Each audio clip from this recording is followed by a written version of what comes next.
The next financial crisis won't start with a crash. It won't begin with panic.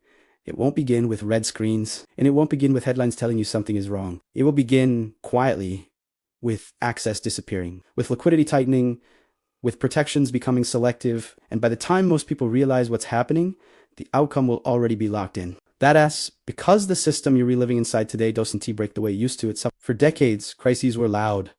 Markets collapsed. Banks failed. Panic spread fast. Now crises are managed. Volatility is suppressed. Losses are contained. Damage is distributed unevenly. And the goal is no longer to let the system clear. The goal is to keep it functioning just enough to avoid revolt. This is why waiting for confirmation has become the most dangerous strategy of all. Because confirmation only arrives after positioning is no longer possible. Let me explain what I mean. Most people believe crises are events. A crash, a collapse, a moment. But modern crises are processes. They start when rules change quietly. They accelerate when access becomes conditional. And they end long after the public stops paying attention. And the people who lose the most are not the reckless. They're the dependent on leverage, dependent on institutions, dependent on assumptions that worked in the last cycle. So if you want to understand what I see coming next, you have to stop asking the wrong question. The wrong question is what will crash. The right question is what will quietly stop working, because that's where real damage happens now. Let's start with why crises don't look like crises anymore. After 2008, something fundamental changed. Authorities learned that letting systems fail outright creates political instability. They learned that panic spreads faster than policy, and they learned that volatility itself had become the enemy. So the response was simple.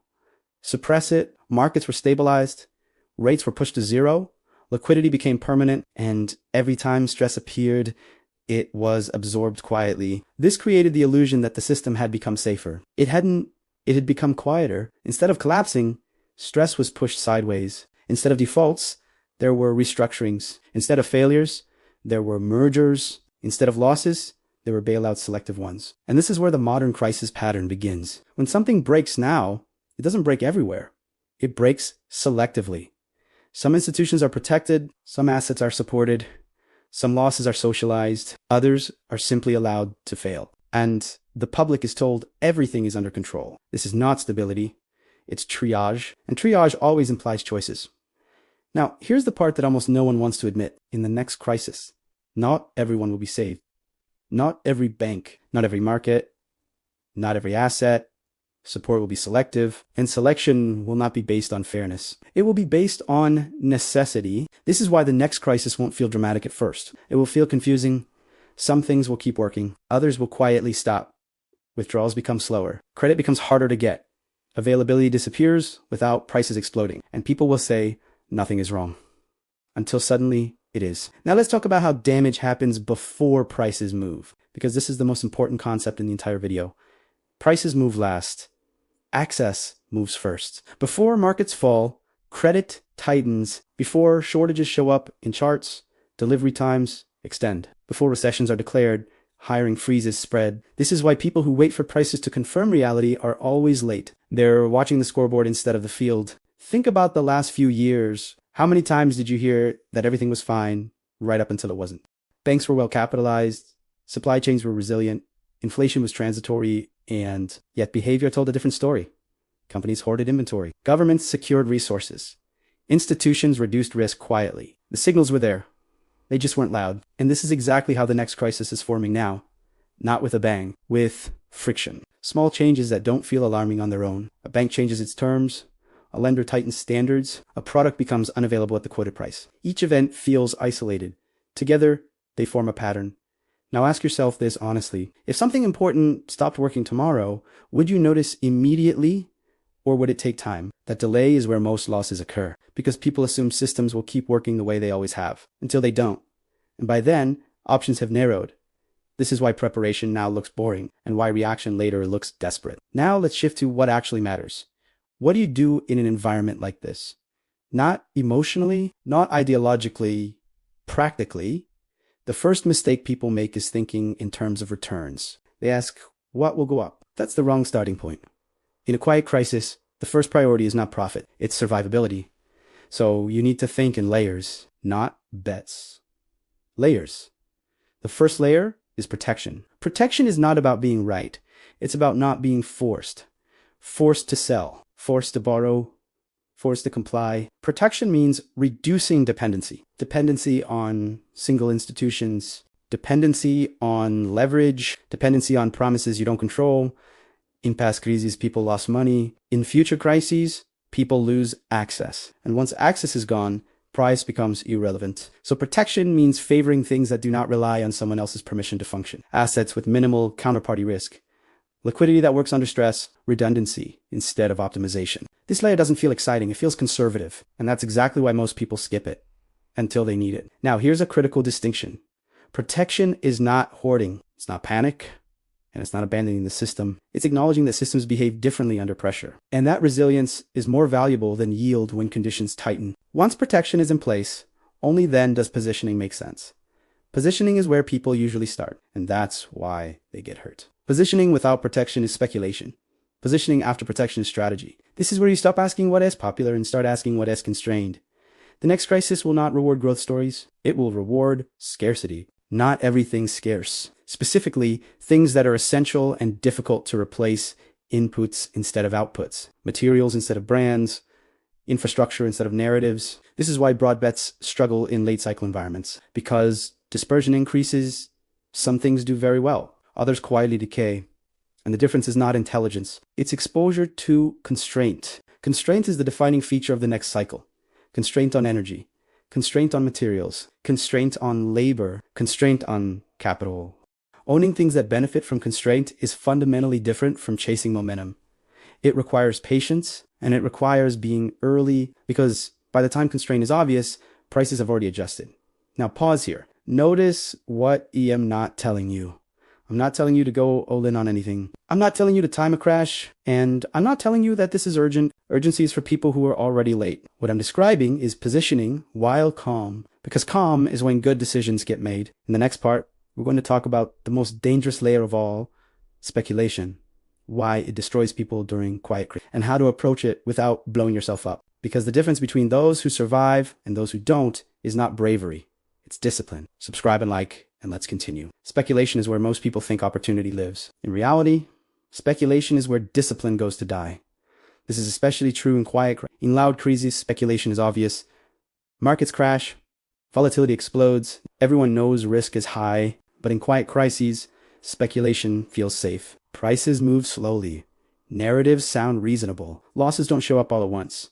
And that's exactly why people overextend. Speculation is not dangerous because it exists. It's dangerous because people confuse it with positioning. Positioning is about structure. Speculation is about timing. Positioning asks, what benefits if this environment persists? Speculation asks, what happens next?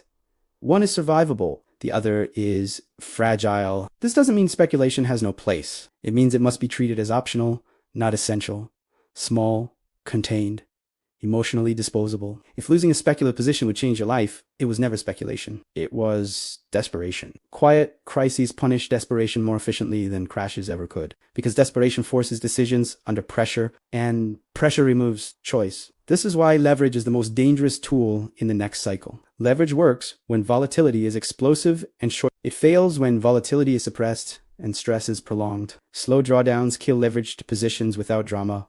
Margin calls don't come with headlines. They come with emails. This is why people who knew they were right still lost everything. They weren't wrong.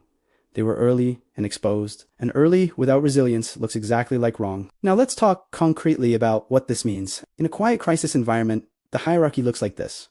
First, survivability, then positioning, then speculation. Almost everyone inverts it. They speculate first. They position emotionally, and they ignore survivability. That order works in bull markets. It fails when systems tighten. Survivability is boring. It means redundancy instead of optimization. It means accepting lower returns in exchange for flexibility. It means holding things that don't impress anyone at dinner parties. And that's precisely why it works. Survivability buys you time. Time buys you options. Options are the most valuable asset in a quiet crisis, because options disappear before prices move. Now let's talk about what not to do. This is just as important as what to do. Do not wait for consensus. Consensus is a lagging indicator. By the time everyone agrees something is wrong, positioning has already happened. Do not assume rules will remain stable. Rules change fastest under stress, especially rules around access. Do not assume bailouts apply to you. Bailouts are political tools, not safety nets. They protect systems, not individuals. Do not confuse price with availability. Something can be cheap and unavailable at the same time. And do not assume this time will look like last time. The system adapts. And adaptation is what makes pattern recognition harder. This brings us to the most uncomfortable part of the video. The next crisis will not feel unfair at first. It will feel orderly. Some people will be protected. Some institutions will be supported. Some assets will be stabilized. Others will simply stop working. Not because anyone hates them, but because they are not essential to system continuity. And this is where most people get emotionally trapped. They assume fairness is part of the equation. It isn't. Necessity is. The system will protect what it needs to survive. Everything else is negotiable. This is why understanding structure matters more than understanding narratives. Narratives tell you what people want you to believe. Structure tells you what must happen, and structure is indifferent to opinions. Now let's bring this together. The next crisis will not announce itself. It will not arrive with a single event. It will emerge as a gradual loss of optionality. Things that were once easy become hard. Things that were once cheap become scarce. Things that were once assumed become conditional. And people will argue about whether it's really a crisis. That argument is part of the delay. By the time it's resolved, the damage is done. This is why the most important skill going forward is not prediction. It's recognition. Recognizing when friction is increasing, recognizing when access is narrowing, recognizing when resilience matters more than growth, and acting before panic forces your hand. This doesn't require fear. It requires clarity. Calm people make better decisions. Panicked people react to incentives they don't control. The goal is not to win the crisis. It's to not be destroyed by it. And that requires humility. You don't need to outsmart the system. You need to avoid being dependent on it. This is the quiet truth most people never hear. In modern crises, the biggest losses don't come from being wrong. They come from being trapped by leverage, trapped by assumptions that no longer hold. Freedom in the next cycle will not mean doing whatever you want. It will mean having choices when others don't. Choices about where to allocate.